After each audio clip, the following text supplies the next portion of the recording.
Hello बच्चों, कैसे हो आप सभी लोग। आई होप आप सभी लोग बहुत अच्छे होंगे। आप सभी को नवरात्रि की शुभकामनाएं।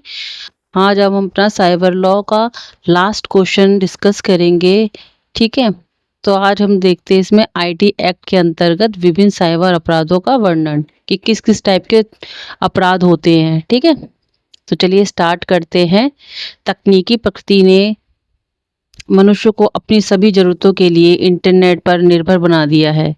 अब आप देखते हैं कि मॉर्निंग से लेके और रात तक, जब तक हमारे हाथ में फ़ोन है और हम जाग रहे हैं, तब तक कंटिन्यू या तो हम फ़ोन पे हैं, इंटरनेट पे हैं, ठीक है, या टेलीविज़न से जुड़े हुए हैं। आजकल टेलीविज़न भी इंटरनेट के थ्रू ही चल रहे हैं क्योंकि वो स्मार्ट हो चुके हैं। तो इसीलिए हम किसी न किसी तरीके से डिजिटल एरा में पूरी तरीके से फिक्स हो रखे हैं। उससे हम निकलने की कितनी भी कोशिश करें, बट वो हमारी लाइफ का एक बहुत इम्पोर्टेंट हिस्सा बन चुका है। तो जहाँ हमारे उसके साथ में इंटरनेट के फ़ायदे हैं, वहाँ उसके नुकसान है, और नुकसान के साथ साथ में अपराधियों ने इसका इस्तेमाल लोगों को परेशान करने के लिए इस्तेमाल करना शुरू कर दिया है। ठीक है, तो हम इसी में वही देखेंगे। तो आंसर इसका है, तकनीकी प्रगति ने मनुष्य को अपनी सभी ज़रूरतों के लिए इंटरनेट पर निर्भर बना दिया है। इंटरनेट ने मनुष्य को एक ही जगह पर बैठे-बैठे हर चीज़ तक आसान पहुँच की है। Social media, network, online shopping, data storage, gaming, online पढ़ाई, ऑनलाइन नौकरी और हर वह काम जो मनुष्य सोच सकता है, इंटरनेट के माध्यम से किया जा सकता है। हम बैठे-बैठे मॉर्निंग से इवनिंग तक का कोई सामान हमें मंगाना है, तो हम ऑर्डर कर सकते हैं। विदिन 10 मिनट में डिलीवरी हो जाती है, चाहे वो पिज़्ज़ा हो, चाहे हमारे ग्रोसरी का आइटम हो, चाहे अन्य प्रोडक्ट हो। ठीक है, उसके बाद में बिल हो गया हमारा, चाहे वो पानी का हो, चाहे इलेक्ट्रिसिटी का हो, पेमेंट हो गई है। ठीक है, तो ये सब हमारा जो नेटवर्क है वो इसी से जुड़ा हुआ है।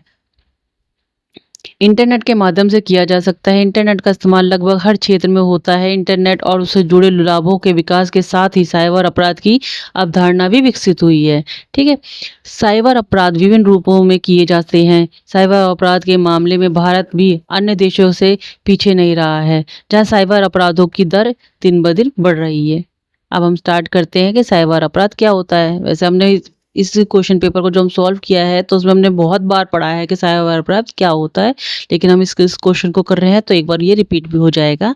ठीक है, तो साइबर अपराध को एक ऐसे अपराध या गैरकानूनी कृत्य के रूप में परिभाषित किया जा सकता है जिसमें कंप्यूटर का इस्तेमाल हो या एक उपकरण लक्ष्य या दोनों के रूप में किया जाता है। दूसरे शब्दों में, भारत में साइबर अपराध को किसी भी कंप्यूटर सिस्टम तक उसके वास्तविक स्वामी या आपराधिक गतिविधि के स्थान की अनुमति के बिना अनधिकृत पहुंच के रूप में परिभाषित किया जाता है। मतलब बिना किसी की परमिशन के। तो ये एक हैकिंग ही होता है कि हम किसी की बिना परमिशन के उसके डेटा को चेक करना, उसको चोरी करना, यहाँ से वहाँ ट्रांसफ़र करना, ये सब हैकिंग के अंदर आता है, फिशिंग के अंदर आता है। ये हमने सारे के सारे पढ़ चुके हैं, तो हम इसमें भी पढ़ेंगे।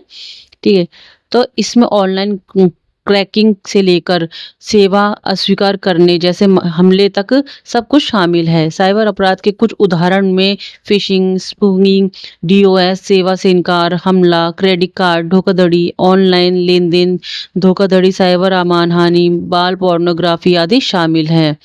साइबर अपराधी हमेशा मोटी कमाई का आसान रास्ता चुनते हैं। वे अमीर लोगों या बैंकों, कैसीनो और वित्तीय फर्मों जैसे धनी संगठनों को निशाना बनाते हैं, जहां रोजाना भारी मात्रा में धन का लेन-देन होता है और संवेदनशील जानकारी हैक कर लेते हैं। आज हम देखते हैं कि छोटी से छोटी दुकान वाला भी एक पेटीएम लेके बैठा हुआ है, क्यूआर कोड उसके पास हमेशा ही हमेशा होता है। पेटीएम हो गया, फ़ोन पे हो गया, और डिजिटल जितनी भी ट्रांजैक्शन वगैरह होती है उसके वो लेके बैठे होते हैं। हम छोटी सी सामान भी लेने जाते हैं, उसके लिए भी हमें डिजिटल लेन-देन आराम से हो रहा है। ठीक है, तो जब ये सब कुछ हो रहा है तो हैकर इन चीज़ों का फ़ायदा उठाते हैं। ऐसे अपराधियों को पकड़ना मुश्किल है, इसीलिए साइबर अपराधों की संख्या बढ़ जाती है, क्योंकि उसमें ना तो हमें किसी की शक्ल दिखती है, ना उनका एड्रेस कंफर्म होता है। सबसे पहले हमें साइबर सेल में कॉल करना पड़ता है, तब वो प्रोसीजर स्टार्ट होता है। तो ये बहुत ही डिजिटल जो है जटिल प्रक्रिया है। इसको पकड़ने के लिए हमें बहुत टाइम वेस्ट करना पड़ता है। इसीलिए इनसे बचने के लिए हमने ये साइबर जो लॉ है ये डेवलप किया है। ऐसे अपराधियों को पकड़ना मुश्किल है, इसीलिए साइबर अपराधों की संख्या बढ़ जाती है। कंप्यूटर असुरक्षित होते हैं, इसीलिए साइबर अपराधियों से उनकी सुरक्षा के लिए कानूनों की आवश्यकता होती है। हम देखते हैं कि साइबर अपराध किस प्रकार के होते हैं, ये हम पहले भी पढ़ चुके हैं लेकिन हम दोबारा से रिपीट कर रहे हैं। एक अनधिकृत पहुंच और हैकिंग। अनधिकृत पहुंच का अर्थ होता है कंप्यूटर सिस्टम या कंप्यूटर नेटवर्क के प्रभारी व्यक्ति या उसके वैध व्यक्ति की अनुमति के बिना, यानी कि बिना किसी की परमिशन के किसी की प्रकार की पहुंच करना। हैकिंग का अर्थ है कि कंप्यूटर सिस्टम या नेटवर्क में अवैध घुसपैठ, कंप्यूटर या नेटवर्क से में सेंध लगाना की दिशा में किया गया कोई भी कार्य या प्रत्येक कार्य हैकिंग है। हैकिंग लक्षित होता है कंप्यूटर पर हमला करने के लिए तैयार कंप्यूटर प्रोग्राम लिखते हैं, उनका उपयोग करते हैं। वे कंप्यूटर को नष्ट करने की इच्छा रखते हैं, उन्हें ऐसा विनाश करने से आनंद भी मिलता है। और कुछ हैकर व्यक्तिगत आर्थिक लाभ के लिए भी इसे हैकिंग करते हैं, जैसे कि क्रेडिट कार्ड की जानकारी चुराना, विभिन्न बैंक खातों से पैसे अपने खाते में ट्रांसफर करना या स्थानांतरित करना और फिर पैसे निकाल लेना। सरकारी वेबसाइट हैकर्स के लिए सबसे अधिक लक्षित वेबसाइट होती है। सेकेंड है वेब अपहरण। वेब अपहरण का अर्थ होता है किसी अन्य व्यक्ति की वेबसाइट पर बलपूर्वक नियंत्रण करना। इस स्थिति में वेबसाइट का स्वामी अपनी वेबसाइट और उसकी सामग्री पर नियंत्रण खो देता है। थर्ड है पोर्नोग्राफी। ये बहुत बड़ा क्राइम है, ठीक है। तो इसे आपको बहुत एक्सप्लेन, इसके लिए एक पर्टिकुलर पैराग्राफ भी पूछा जाता है, बट ये इस क्वेश्चन के अंदर था इसलिए मैंने इसे छोटा ही डिफाइन किया है। अदरवाइज इसकी मैं एक अलग से एक वीडियो बनाऊंगी जिसके अंदर पोर्नोग्राफी, चाइल्ड पोर्नोग्राफी से रिलेटेड डिस्कस करेंगे, ठीक है। तो थर्ड हमारा पोर्नोग्राफी। पोर्नोग्राफी का अर्थ है यौन उत्तेजना पैदा करने के लिए यौन क्रियाएं दिखाना, और पोर्नोग्राफी की परिभाषा में अश्लील वेबसाइट, कंप्यूटर का उपयोग करके बनाई गई अश्लील पत्रिकाएं और मोबाइल फोन के माध्यम से इंटरनेट पर उपलब्ध कराई जाने वाली पोर्नोग्राफी भी शामिल होती है। फोर्थ है बाल पोर्नोग्राफी। इंटरनेट का इस्तेमाल बच्चों के यौन शोषण के माध्यम के रूप में बड़े पैमाने पर किया जा रहा है। बच्चे साइबर अपराध से संबंधित शिकार है। कंप्यूटर और इंटरनेट पर हर घर की जरूरत बन गया है, इसीलिए बच्चों के पास इंटरनेट तक आसान पहुंच हो गई है। इंटरनेट पर अश्लील सामग्री आसानी से उपलब्ध है। पीडोफाइल अश्लील सामग्री वितरित करके बच्चों को लुभाते हैं और फिर उनसे यौन संबंध बनाने या उनको नग्न तस्वीरें लेने की कोशिश करते हैं, जिससे कि यौन स्थितियों में उनकी सगाई भी शामिल होती है। कभी कभी पीडोफाइल चैट के रूप में से किशोर और उन समान उम्र के बच्चों के रूप में बच्चों से संपर्क करते हैं और फिर उनके साथ में दोस्ताना व्यवहार शुरू कर देते हैं, उनका विश्वास जीत लेते हैं। फिर धीरे धीरे पीडोफाइल बच्चों की को सेक्स के बारे में उनकी झिझक दूर करने में मदद करने के लिए यौन चैट शुरू करते हैं। फिर ये बाल प्रेमी बच्चों का यौन शोषण करते हैं, या तो उन्हें यौन वस्तु के रूप में इस्तेमाल करके या फिर उनकी अश्लील तस्वीरें लेकर उन्हें इंटरनेट पर बेचकर।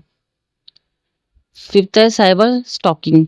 सामान्य शब्दों में साइबर स्टॉकिंग को पीड़ित को बार बार परेशान करने वाली हरकतें कहा जा सकता है, जैसे कि पीड़ित का पीछा करना, परेशान करना वाले फ़ोन कॉल करना, पीड़ित के पालतू जानवरों को मारना, पीटना और पीड़ित की संपत्ति को नुकसान पहुंचाना, लिखित संदेश या वस्तुएं छेड़ना।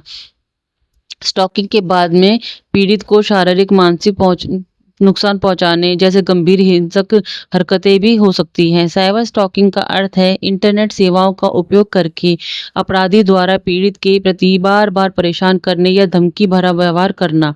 दोनों प्रकार के स्टॉकर यानी ऑनलाइन और ऑफलाइन पीड़ित के जीवन को नियंत्रित करने की इच्छा रखते हैं। सिक्स है सेवा निषेध हमला। ये एक ऐसा हमला है जिसमें अपराधी पीड़ित के नेटवर्क की विड्थ को भरपूर कर देता है या उसके ईमेल बॉक्स को स्पैम मेल से भर देता है, जिससे कि वो क्रैश हो जाता है, जिससे उसे उन सेवाओं से वंचित कर दिया जाता है जिसका वह उपयोग या प्रदान करने का हकदार है। इस प्रकार से वे हमला के नेटवर्क को बेकार ट्रैफिक से भरकर क्रैश करने के लिए डिज़ाइन किए गए हैं।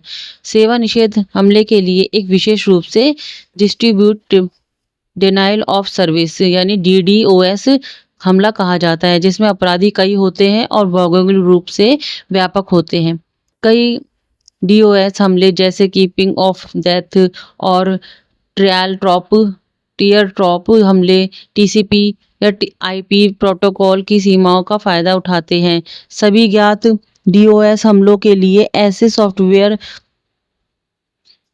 एक्सेस किए जाते हैं जिनसे सिस्टम एडमिनिस्ट्रेटेड हमलों से होने वाले नुकसान को सीमित करने के लिए इंस्टॉल कर सकते हैं। लेकिन वायरस की तरह हैकर लगातार नए डीओएस हमला का सपना देखते ही रहते हैं। 7th है वायरस हमले। वायरस के वे प्रोग्राम होते हैं जिनमें अन्य प्रोग्रामों को संक्रमित करने, अपनी प्रतिलिपियां बनाने और अन्य प्रोग्रामों में फैलाने की क्षमता होती है। वे प्रोग्राम जो कि वायरस की तरह गुणा करते हैं लेकिन एक कंप्यूटर से दूसरे कंप्यूटर में फैलते हैं, जो खुद को अन्य सॉफ्टवेयर से जोड़ लेते हैं। वायरस आमतौर पर कंप्यूटर डेटा को प्रभावित करते हैं, या तो उन्हें बदलकर या फिर हटाकर। दूसरी ओर बग्स केवल अपनी कार्यात्मक प्रतियां बनाते हैं और ऐसा बार बार करते हैं जब तक कि वे सभी उपलब्ध डेटा को खा नहीं लेते।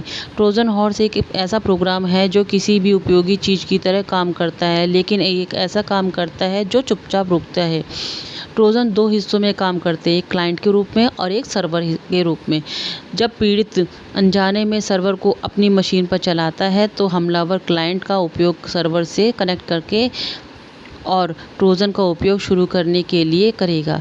टीसीपी आईपी और प्रोटोकॉल सामान्य प्रोटोकॉल प्रकार का है जिसका उपयोग संचार के लिए किया जाता है। इस प्रकार से अपराधों में कॉपीराइट उल्लंघन, ट्रेडमार्क उल्लंघन, कंप्यूटर सोर्स कोड की चोरी, पेटेंट उल्लंघन आदि शामिल है। डोमेन नाम भी एक ट्रेडमार्क होते हैं और आईकैनन की डोमेन विवाद समाधान नीति और ट्रेडमार्क कानूनों की तरह ही संरक्षित होते हैं।